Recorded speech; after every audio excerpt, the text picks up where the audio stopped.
기독교의 예식이 있는데 우리 개신교 예식에는 침례와 주의 만찬식이 있습니다. 두 가지입니다. 우리 이 얘기는 좀 우리 성도님들이 좀 기억을 해 주셔야겠습니다. 우리가 기억을 하실 것도 없이 우리의 신앙생활을 1년, 2년만 하다 보면 우리가 행해지는 예식이 있는데 그 예식을 두 번 접하게 되어지는데 맨 처음에 예수 처음 믿었을 때 우리에게 접하게 되어지는 사건이 침례 사건입니다. 침례 사건 참 중요하시죠?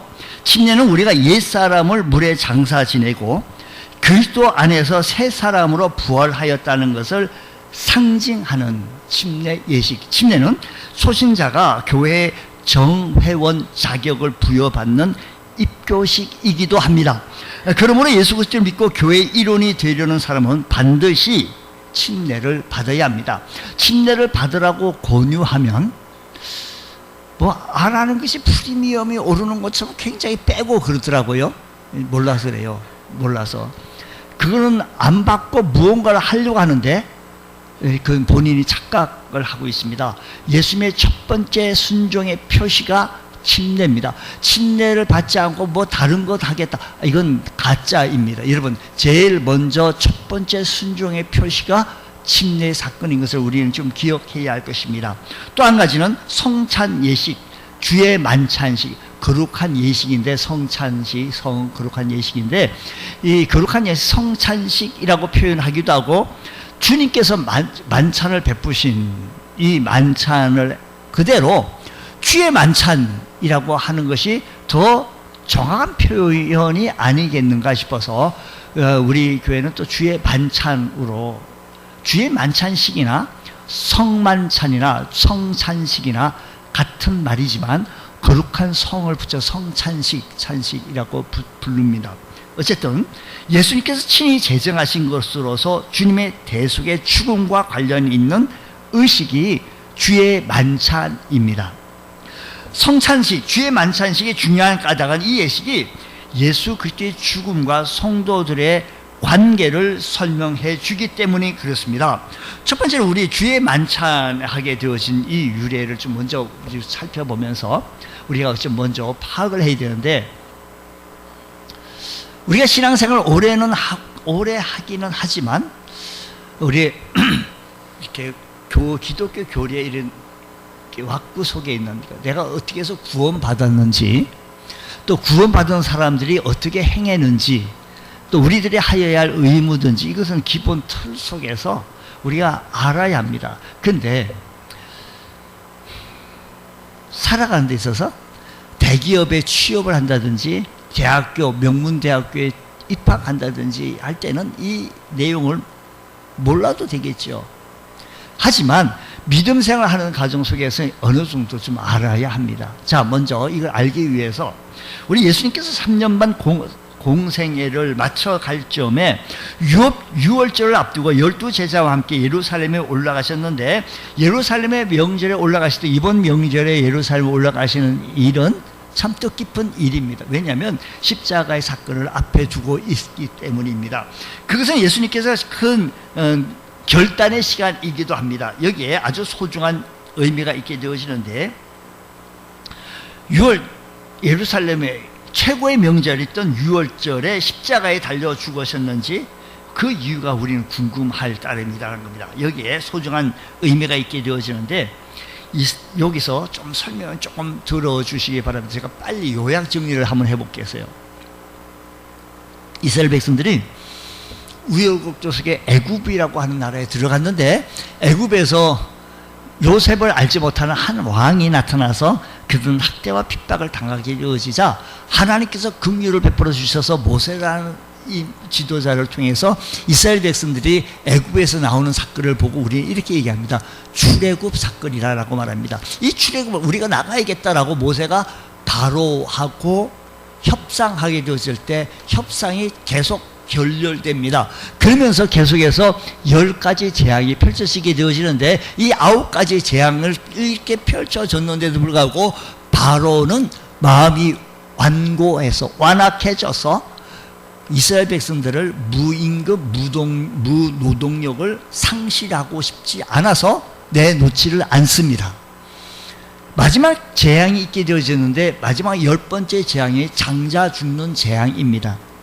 근데 10번째 장자 죽는 재앙을 맞이했는데 아마 바로는 자기의 장자가 죽고 난 다음에는 빨리 이스라엘 백성들 가운데서 한번 알아봐라 라고 신하를 통해서 통보해보지 않았나 싶어요.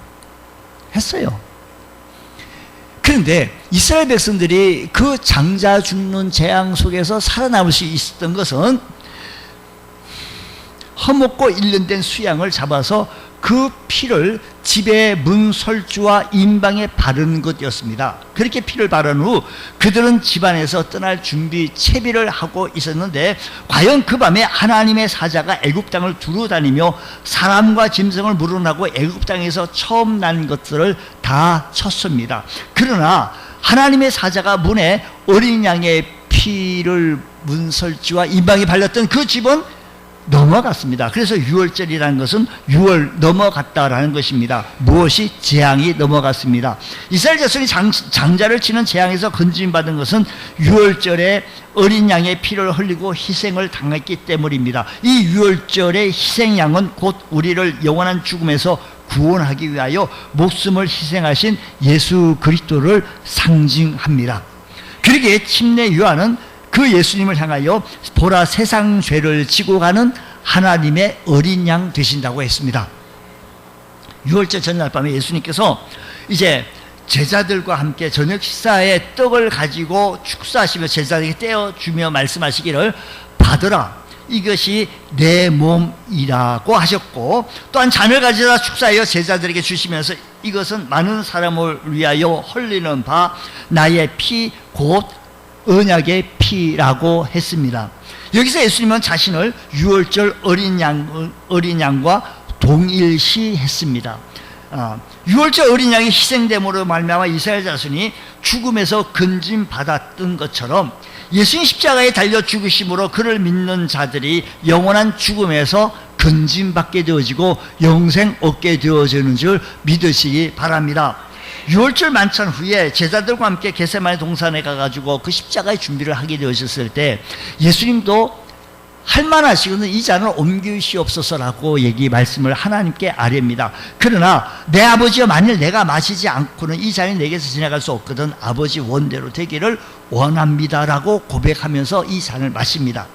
주님은 얼마든지 죽음을 모면할 수 있었습니다만 저와 여러분을 위해서, 오늘 나를 위해서, 저와 여러분을 위해서 기꺼이 십자가에 달려 살찢고 피 흘려 목숨을 버리셨습니다. 그러므로 우리는 주의 만찬의 떡과 포도주를 대할 때 나를 위해 생명을 희생하신 예수님을 생각하면서 대속의 은혜에 감격하며 주의 만찬 예식에 동참하여야 할 것입니다.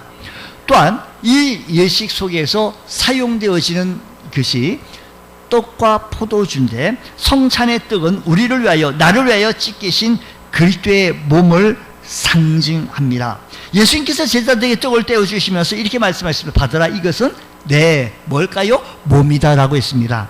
따라서 성찬의 떡을 먹는 것은 곧 예수님의 살을 먹는 것입니다.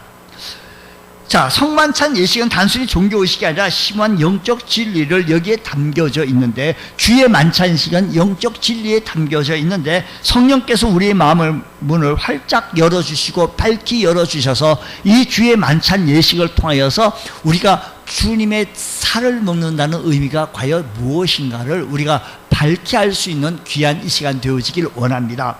예수님께서 이런 일이 있었습니다. 보리떡 5개, 물고기 2마리로 5,000명이 넘는 무리를 배불리 먹이시고 12강주리를 남게 되어지는 역사가 있게 되어졌을 때, 그들의 백성들은 5,000명 모두가, 남자 장정만 5,000명이니까 그 외에 많은 사람들도 있었습니다. 만족했습니다. 참 좋았습니다. 배가 부르는 사람이 어쨌든 간에 배가 불러야 합니다. 어때? 우리 예배를 드리고 나서 식사한다는 것은 수고하시는 분은 이 더위에 많이 수고를 하셨습니다. 오늘도 참 수고하신 분이 있었기에 여러분들이 즐거운 만족의 시간을 가질 수 있게 되어질 것입니다. 기대하십시오. 우리가 이렇게 만족의 시간을 가질 수 있는 것은 누군가 나를 위하여 희생했다는 거죠. 자, 먼저 예수님께서 나를 위하여서 희생하셨는데 이구도성으로 이건 예수님께서 그렇게 많은 백성들을 먹이니 이는 참으로 세상에 오실 그 선지자입니다 라고 얘기를 하게 되어진 것입니다. 개중에는 예수님은 그럼 좋다, 우리 이 나라에 임금으로 삼으면 좋겠다. 근데 예수님께서는 관심 없으셨죠. 그래서 그 자리에 피하셨습니다. 이 그리스도나 어제 떡을 먹었던 자들 중에 무리가 예수님께 나와서 랍비여 어느 때 여기에 오셨습니까? 라고 묻습니다. 예수님께서 이르시되 진실로 진실로 너에게 이르노니 너희가 나를 찾은 것은 표적을 본 까닭이 아니요 떡을 먹고 배부른 까닭이라. 썩는 양식을 위하여 일하지 말고 영생하도록 있는 양식을 위하여 하라. 이 양식은 인자가 너에게 주리니 인자는 아버지 하나님께서 인치신 자니라고 말씀했습니다. 여러분, 우리는 오병이어의 사건을 통해서 하나님 예수님께서 기적을 베푸셨구나, 여기서 머물면 안 돼요. 요한복음 6장에 나타나지고 있는 오병이어의 사건을 통해서 예수님은 생명의 떡인 것을 증거하기 위해서 말씀하신 거지, 예수님께서 이들을 배고픔을 충족시키려고 하시는데 목적이 있었던 것 또한 아닌 것을 기억을 하시고 접근해야 합니다. 예수님께서 요한복음 6장에서 오병이어의 사건을 통해서 예수님께서 무슨 떡? 내가 생명의 떡이라는 것을 저들에게 가르쳐 주시기 위함이다라는 것입니다. 그래서 그들 묻기를 우리가 어떻게 하여 하나님의 일을 하오리까? 라고 했더니 예수님께서 대답하시기를, 자, 29절이죠? 29절인가요? 30절 예수님께서 말씀하시기를, 그러면 우리가 보고 당신을 믿도록 행하시는 표적이 무엇입니까? 하시는 일이 무엇입니까? 기록된 바 하늘에서 그들에게 떡을 주어 먹게 하였다함 같이 우리 조상들은 광야에서 만나를 먹었나이다. 이 말이 30절 31절이 무슨 말인가 하면 이 말입니다. 저 말씀을 제가 좀 풀어서 얘기를 말씀드리면, 우리 조상들은 광야에서 40년간 만나를 먹었는데 당신은 어제 한 번 우리에게 떡을 준 것밖에 없지 않습니까? 광야에서 그들은 40년간 먹었는데 우리는 어제 한 번 먹었어요. 만약에 당신이 메시아라고 한다면 모세가 행한 것보다 더 위대한 일을 보여주어야 하지 않습니까? 이에 예수께서 말씀하시기를 32절입니다. 예수께서 말씀하시기를 내가 진실로 진실로 너에게 이르노니 모세가 너에게 하늘로부터 떡을 준 것이 아니라 내 아버지께서 너에게 하늘로부터 참떡을 주시나니. 모세가 준 게 아니에요. 하나님께서 주신 거니. 하나님의 떡은 하늘에서 내려 세상에 생명을 주는 것이다 라고 말씀합니다. 그들이 말씀하시기를 주여 이 떡을 항상 우리에게 주소서라고 했는데 34절에 그렇게 얘기하니, 그때 예수님께서 35절에 말씀하시기를 나는 생명의 떡이니 내게 오는 자는 결코 줄이지 아니할 터요 나를 믿는 자는 영원히 목마르지 아니하리라고 했습니다. 그러나 이들은 이 말씀을 도무지 알지 못하고 이해할 수가 없어서 서로 다투어 말하기를 이 사람이 어찌 능히 제 살을, 제 몸을 우리에게 주어 먹게 하겠느냐. 맞겠죠. 상식적으로 볼 때 그들의 말은 조금 더 틀린 것이 없겠죠. 우리가 어떻게 예수님의 살을 먹을 수가 있겠습니까? 그러나 그것은 그들의 주님의 말씀을 바로 깨닫지 못했던 겁니다.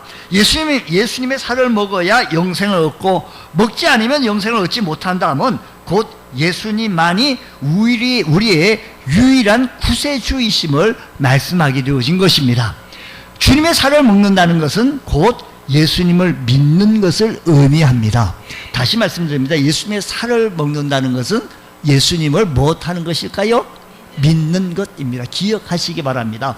우리가 떡은 음식이 살과 피가 되듯이 예수님께서 우리의 영적 생명이 되신다는 것입니다. 그러나 그들은 예수의 말씀을 이해할 수 없어 떠나갔습니다. 다 떠나갔었을 때 우리 주님께서 제자들을 향하여 말씀하시기 너희들이 가려느냐 너희도 가려느냐라고 했었을 때 제자 베드로가 대답하기를 주여 영생의 68절입니다. 주여 영생의 말씀이 주께 있사오니 우리가 누구에게로 가오리까? 우리가 주는 하나님의 거룩하신 자이신 줄 믿고 알았사옵나이다 라고 말합니다.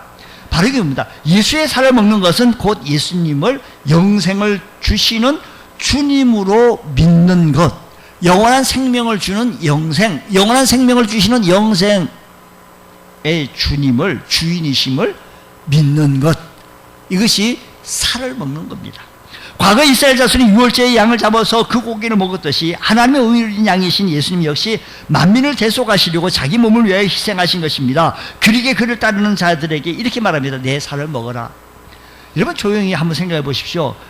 여러분을 위해서 누가 대신 목숨 버려줄 사람 있습니까? 말을 좀 바꿔보겠습니다.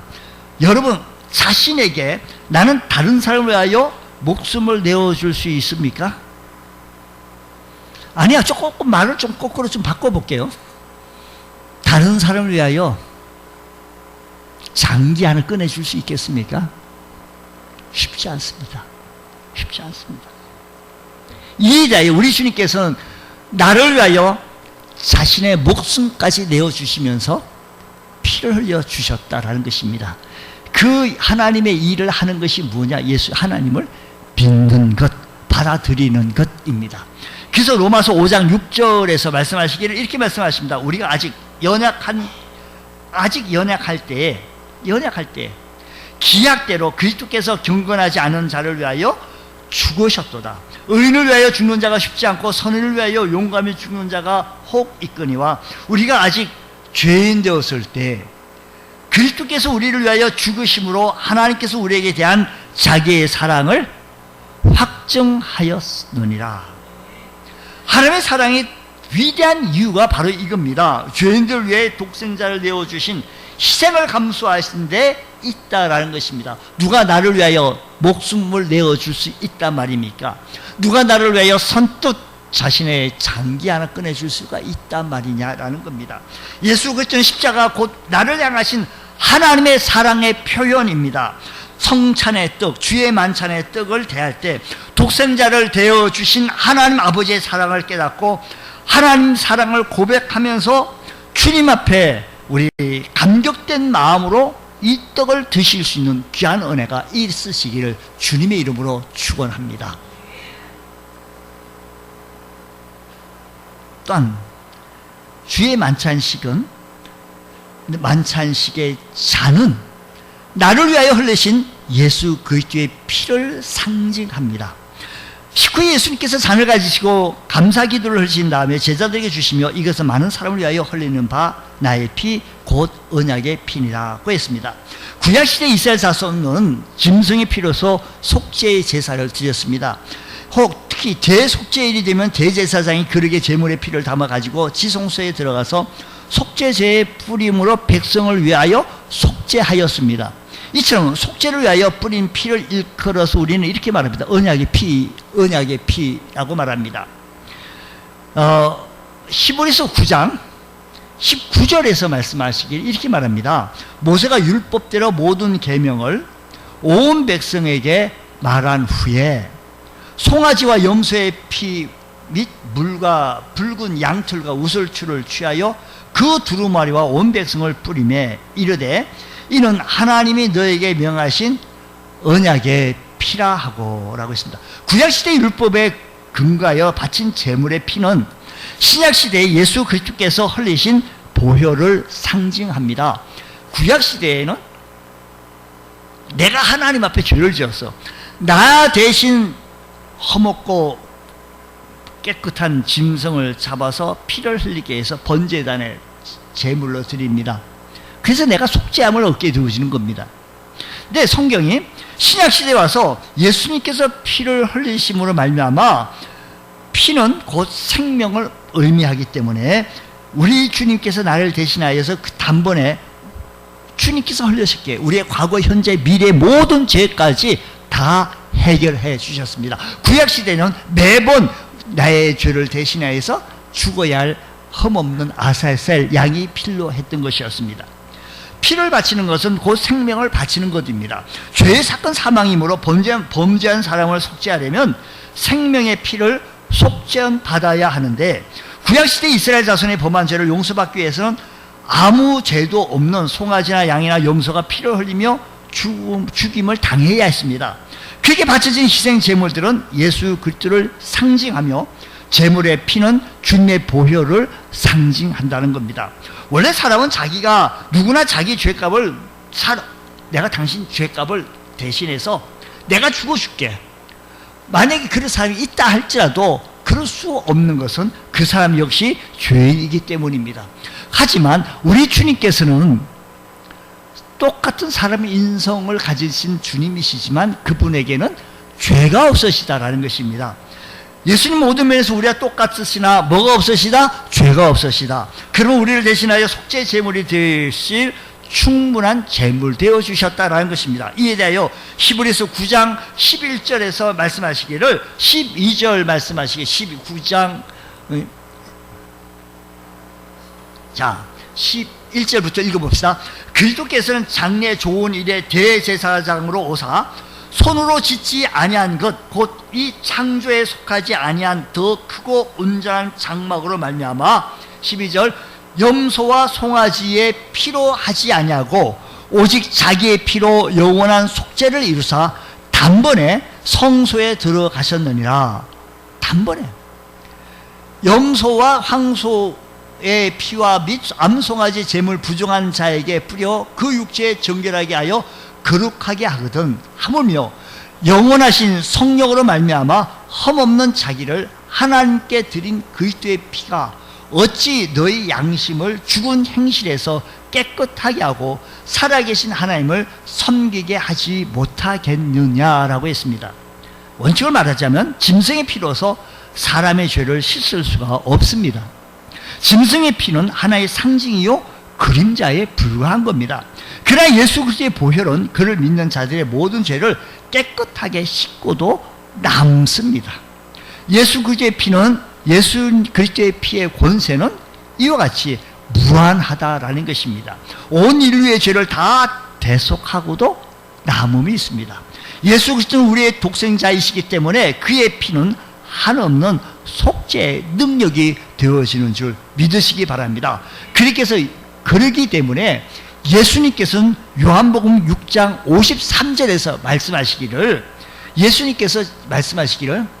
내가 진실로 너에게 이르노니 인자의 살을 먹지 아니하고 인자의 피를 마시지 아니하면 너희 속에 생명이 없느니라고 했습니다. 요한복음 6장 53절. 내 살을 54절 내 살을 먹고 내 피를 마시는 자는 영생을 가졌고 마지막 날에 내가 그를 다시 살리리니 55절 내 살은 참된 양식이요 내 피는 참된 음료로다. 그러면 우리가 어떻게 예수의 피를 마실 수가 있습니까? 우리가 어디서 예수의 보혈을 구할 수 있겠습니까? 예수의 피를 마시는 것은 실제로 주님의 피를 마시라는 것이 아닙니다. 불가능합니다. 누구도 예수의 피를 마신 사람이 없습니다. 예수의 피를 마신다는 것은 곧 예수님을 믿는다라는 겁니다. 주님께서 피를 흘려주셨기에 내 죄가 깨끗하게 용서받았다는 사실을 믿는 것이 주님의 피를 마시는 겁니다. 주의 만찬식에 포도주를 마시는 것은 이 사실을 상징적으로 표현한 겁니다. 내가 예수님을 나의 죄를 대신하여 십자가에 달려 돌아가신 것을 내가 믿습니다. 표현한 겁니다. 그러나 주의 만찬의 잔을 대할 때 우리는 내 대신 십자가에 달려 돌아가시면서 물과 피를 흘리셨던 주님을 기억하며 감사하며 감격하며 잔을 받으시는 은혜가 있기를 축복합니다. 네 번째는, 그러면 언제까지 주의 만찬식 성만찬을 행해야 합니까? 오늘 본문 말씀 우리가 함께 읽었던 29절에서 이렇게 말합니다. 그러나 너에게 이르노니 내가 포도나무에서 난 것을 이제부터 내 아버지의 나라에서 새 것으로 너에게 함께 마시는 날까지 마시지 아니하리라 하시니라. 예수님은 포도나무에서 난 것, 곧 포도주를 이제부터 하나님 나라에서 새 것으로 제자들과 함께 마시는 그날까지는 다시는